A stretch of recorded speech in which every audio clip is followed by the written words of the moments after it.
Bueno, tengan un cordialísimo saludo. Les habla el doctor Jorge Augusto Miranda Cadavid. En esta oportunidad voy a dar algunos tips sobre lo que he llamado la crónica de una enfermedad anunciada en el deterioro del sistema de salud colombiano. De pronto son cosas un poquito más allá de lo que se vive hoy en un rifirrafe entre Ministerio de Salud y el Congreso en cuanto a la reforma de la salud. Pero son cosas muy mínimas que de pronto no se toman, pero que sí causan un gran impacto. Entonces empecemos por ver las cifras de aseguramiento. En el año 93 empieza la Ley 100 y una de las metas junto con una política universal, que era la de la Organización Mundial de la Salud, salud para todos en el año 2000, no se cumplió. Pero en esa época se miraba en Colombia un poquito más la parte del aseguramiento, o sea, se miraba como salud para todos, como afiliar a todo el mundo al sistema de salud. Entonces en Colombia tenemos, eh, como todo el mundo sabe, pues dos o tres o cuatro sistemas de salud. Yo voy a hablar de los más grandes, el régimen contributivo y el régimen subsidiado. ¿Por qué? Porque pues, esa parte de los regímenes especiales, pues ya les voy a explicar cómo es la cobertura. Pero miremos un poquito lo del régimen subsidiado y contributivo en lo nacional.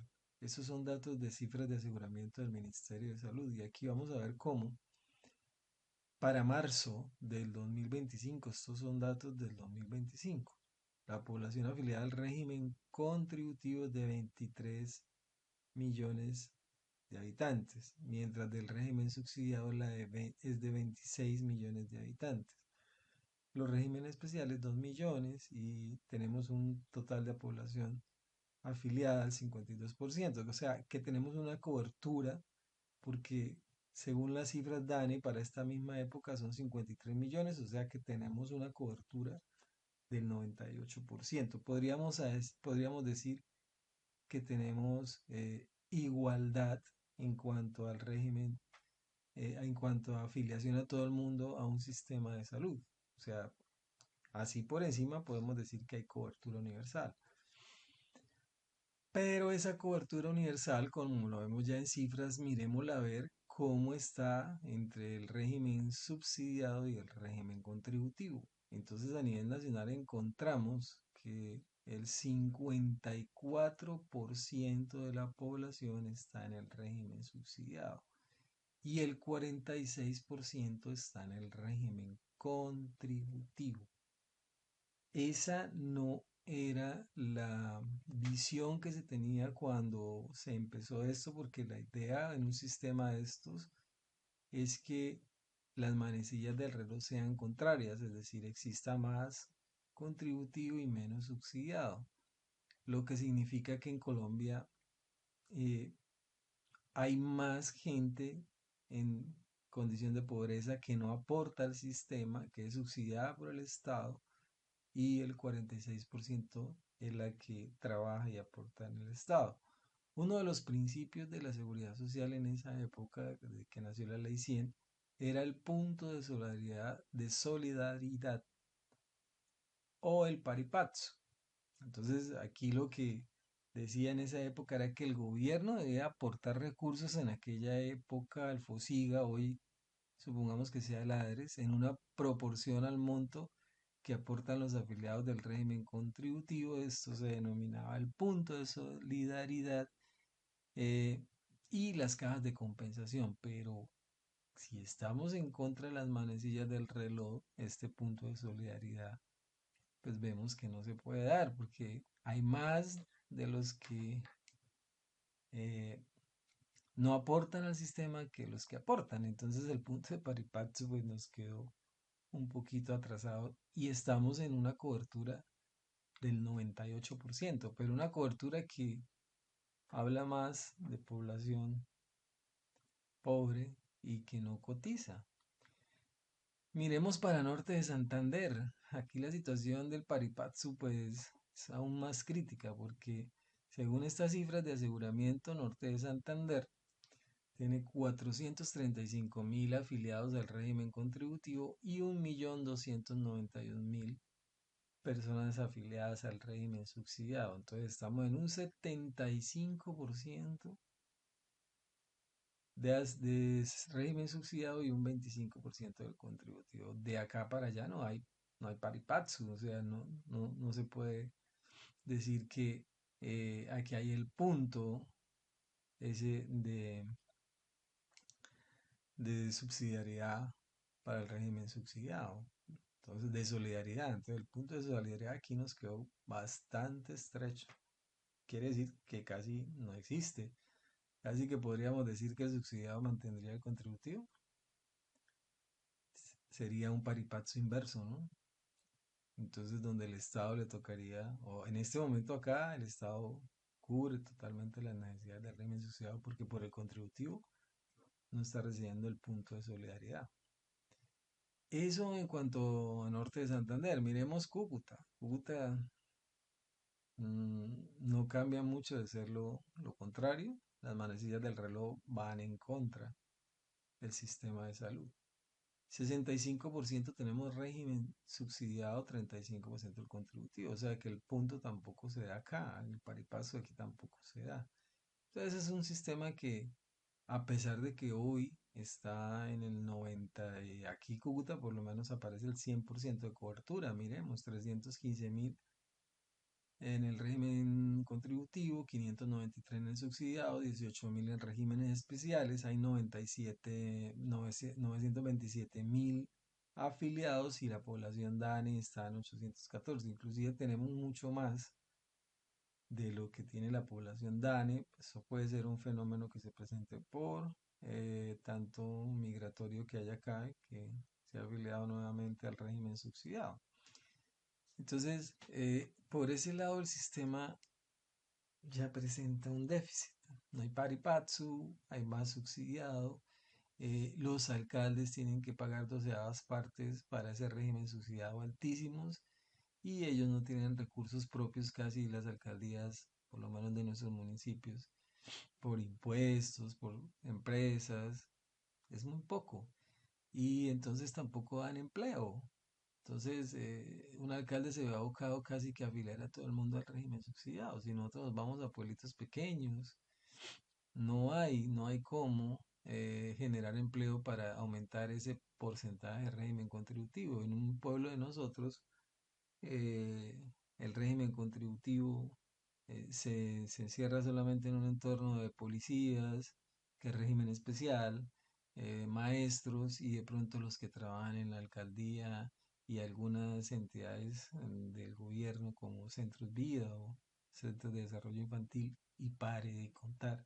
Lo demás es informalidad, no hay empleo, nadie cotiza, todo el mundo aspira a estar en un régimen subsidiado que no pague un peso, porque también es cierto que podemos ver cosas, se han encontrado cosas como que campesino, sí, pero el campesino tiene una gran extensión de finca y que porque vive en la vereda, entonces pues lo metemos al régimen subsidiado. Entonces, esos errores también de mala caracterización de la población, creyendo que por lo menos el señor dueño de la botica, de la farmacia, eh, está afiliado al régimen subsidiado cuando es una persona que devenga más de un salario mínimo. Son errores que se cometen también en el municipio, pero obviamente también entiendo que hay mucha pobreza en los municipios porque no se genera empleo. Pero sí hay algunos casos especiales en que también está mal calificada la población y eso ha llevado a que el alcalde tenga que pagar unas doceadas partes del régimen subsidiado bastante altas, que también pues miran el debacle de este sistema.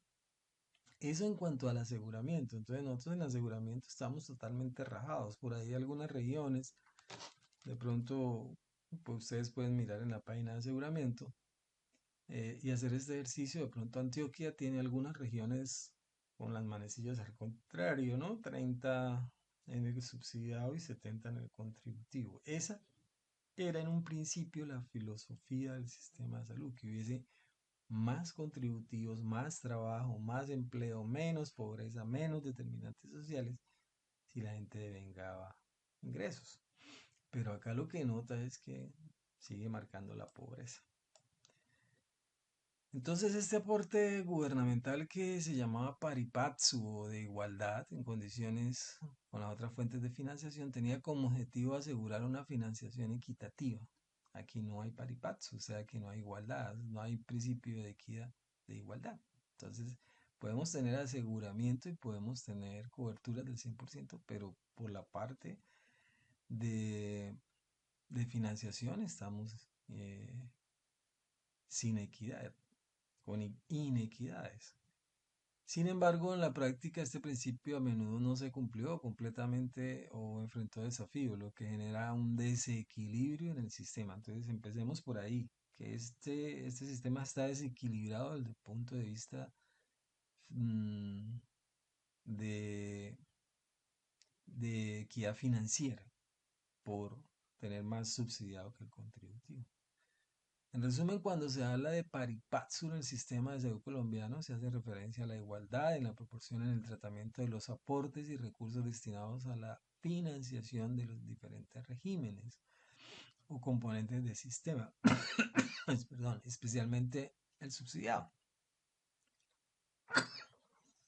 buscando que no haya discriminación o un trato preferencial que afecte la sostenibilidad o la equidad. Y para esto, pues es claro tener en cuenta algo muy presente para el siguiente tema que también presenta debacle financiero, el índice de Gini, también como coeficiente de Gini.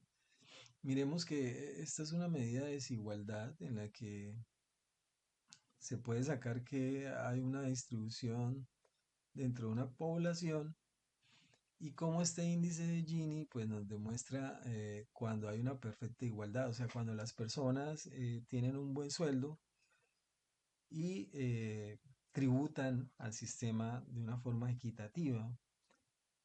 Y también muestra cuando hay perfectas desigualdades, o sea, el caso de los colombianos, todo el mundo dice, no, es que le vamos a dar empleo a un poco de gente y resulta que le estamos dando empleo sobre un salario mínimo que no tributa absolutamente nada. Entonces, si nosotros vemos los que van a montar un gran supermercado de cadena X, Y, Z, y le van a dar a estos muchachos un salario mínimo, pues eso en desigualdad de Gini no mejora, o sea, lo que hace es que revienta también el sistema, porque lo voy a explicar ahorita, y entonces este índice de Gini nos dice que cuando se acerca a cero, pues hay igualdad, o sea, todos los individuos tienen una buena cantidad de ingresos, lo que pasa en países europeos, en Canadá, en Estados Unidos. Mientras que nosotros en los países en vía de desarrollo eh, nos acercamos más hacia el uno, porque cada vez más los salarios son muy deficientes. Las OPS, a los trabajadores hoy se les paga las OPS en las cuales uno tiene que pagar su seguridad social. Son OPS bastante mm, inequitativas, por decirlo algo, que aumentan el índice de Gini hacia el uno, no hacia el cero. Entonces, encontramos estadísticas que el índice de Gini en Colombia para el 2023 fue el 0.5, o sea, casi se acerca, está entre el 0, entre el 1 y el 0.5, lo cual quiere decir que hay cierto grado de desigualdad.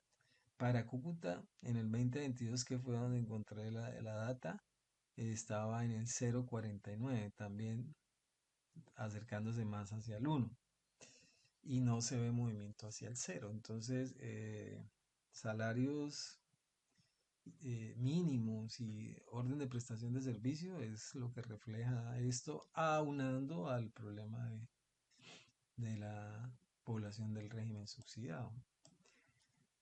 Voy a exponerle otro tema, otro tips acá, que es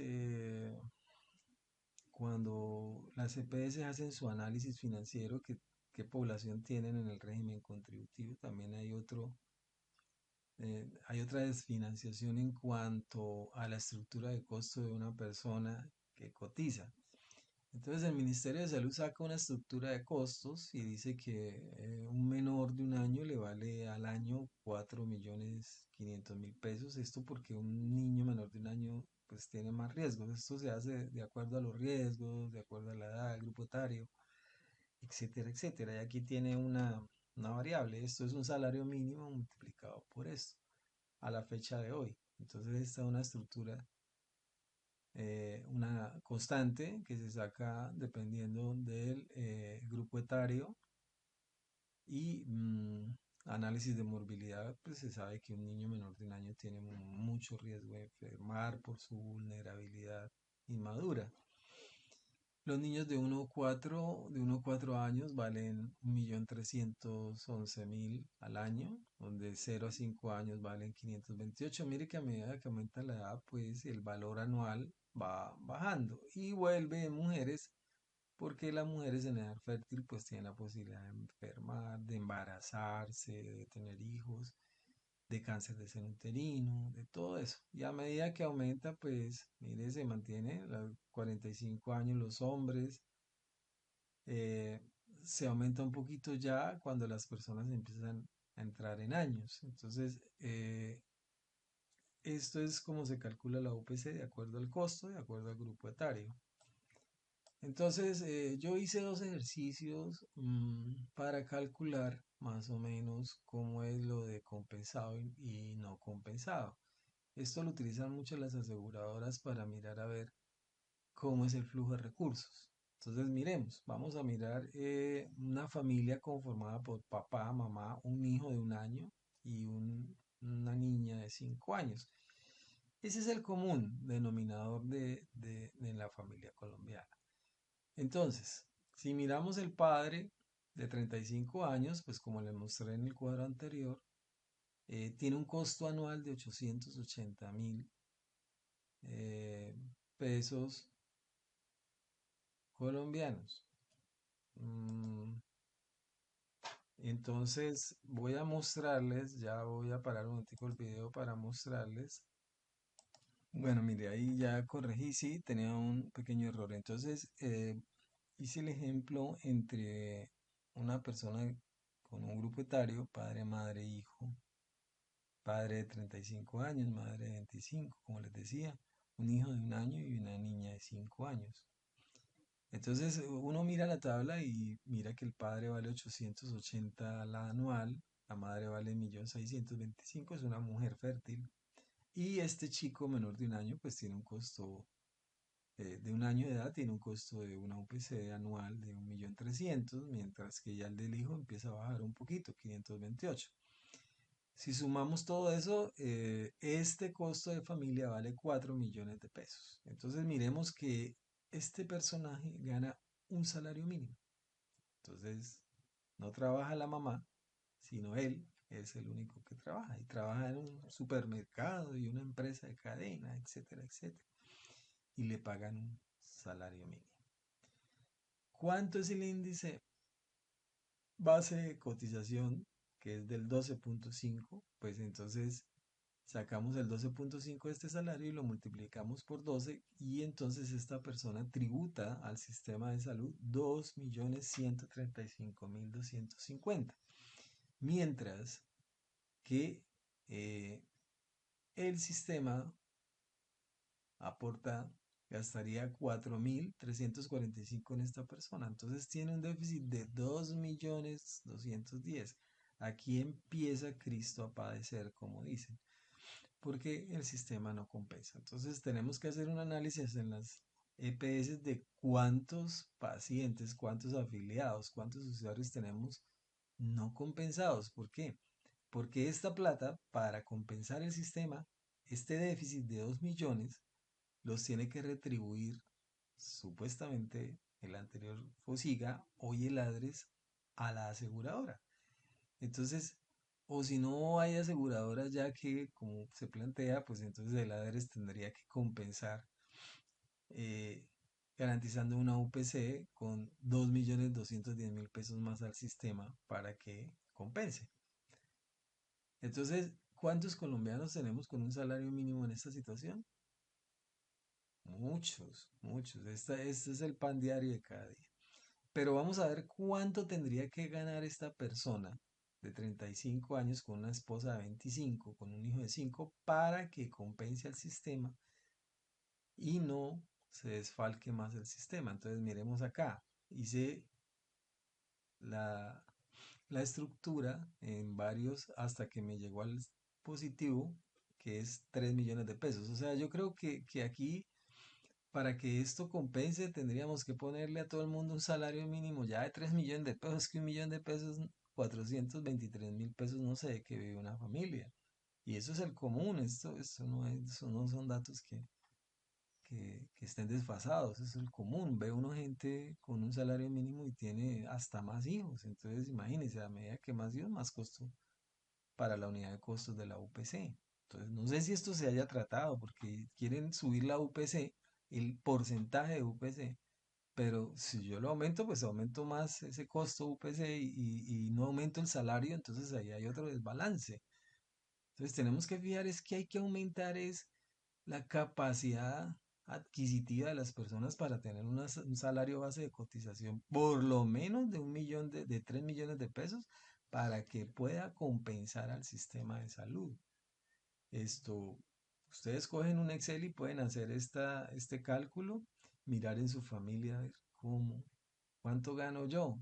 Entonces, partamos de que para que el sistema estuviera compensado con ese poquito, con esa mitad del contributivo que tenemos, tenía que ser base de 3 millones de pesos. Entonces, fíjese que hasta aquí vamos con problemas que de fondo en las finanzas estamos en una inequidad total. ¿Por qué? Primero, régimen subsidiado, mandando más que el contributivo, e igualmente la UPC pues está destinada como la estructura de costo lo dice, pero los ingresos bases de cotización están por el suelo en Colombia.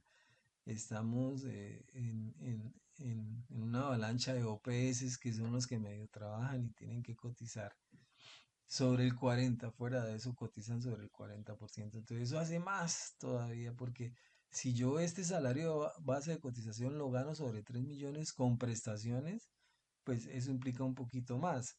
Pero supongamos que esto 3 millones y yo cotizo sobre el 40%. Hagan la cuenta, o sea, esto bajaría muchísimo más. Si usted le dan una OPS de 3 millones de pesos y sobre el 40 cotizaría sobre 4 por 3 sobre 1.200.000. Entonces, eh, sobre 1.200.000 estaría por debajo de este 1.400.000, o sea que esto sería más aún, o sea, esto tiene que ser con un contrato a término fijo, ¿no? Pues si es OPS, se me vuelve 1.200.000 por debajo del salario mínimo y entonces entraría yo a más compensados. Entonces, así nosotros estemos en un régimen de OPS, pues el sistema va a seguir siendo no compensado y vamos a tener más todavía debacle en el sistema.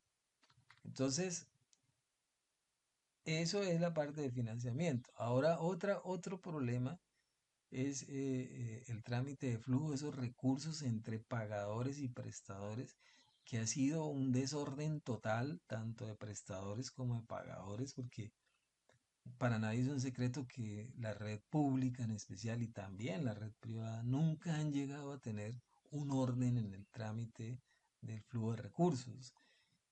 Si bien es cierto que la ley 1438 del 2011 estableció en su artículo 57 por allá el trámite que se le deben dar a las glosas, hoy en día hay problemas y se acumulan 20.3 billones de pesos por esa deuda que está entre devoluciones y glosas. Miremos muy bien lo que decía, lo que dice el artículo 57, que las EPS tiene 20 días hábiles para formular las glosas. ¿Lo cumplen las EPS? Si las EPS no hacen esto, porque es que la factura va a Bogotá, porque es que la factura va a Cali, que es que tenemos el proveedor de glosas en Medellín. Entonces, pasan estos 20 días hábiles y la glosa llega 3 años después al prestador. Entonces ahí empieza a patinar una cartera eh, que se acrecienta debido a términos y empiezan las cosas jurídicas a patinar y entonces que usted fue extemporáneo, formular la glosa, que no, pero es que la glosa sí es verdad, mire que usted me facturó un código que no era, pero es que estamos hablando de términos de extemporaneidad y usted ya no puede aceptar esa glosa. Entonces se vuelve un rifirrafe entre prestadores y pagadores por no cumplir con los tiempos. Ahora, si la EPS fue juiciosa y la pone, entonces pasa la IPS. Tenía 15 días hábiles para responder, pero yo tengo un equipo allá de facturación que está ni presta ni corta. Entonces pasaban los 15 días y usted no respondió. Entonces, no, pero es que la EPS me debe esa glosa y esa glosa fue mal hecha, pero usted no respondió en los 15 días hábiles, entonces yo no le puedo aceptar. Y en el mejor de los casos, si a los 15 días hábiles usted respondió, la EPS vuelve y tiene 10 días. Entonces, si la EPS no responde, no le levanta parcial o totalmente la glosa o la deja definitiva, entonces se acumula en estos tiempos y estos recursos. ¿Y qué es lo que pasa? Siempre, no, que concilien en las entre prestadores y pagadores, entre pagadores y prestadores no se puede conciliar en la oficina de la IPS ni en la oficina de la EPS. La conciliación legal en Colombia solamente son las instancias que están por ley establecidas para hacer una conciliación verdadera que preste mérito ejecutivo el acta que salga de ahí. Entonces es una tomadera de pelo. La EPS manda al auditor, el auditor hace una conciliación, hacen un acta y esa acta no presta mérito ejecutivo, no es un título.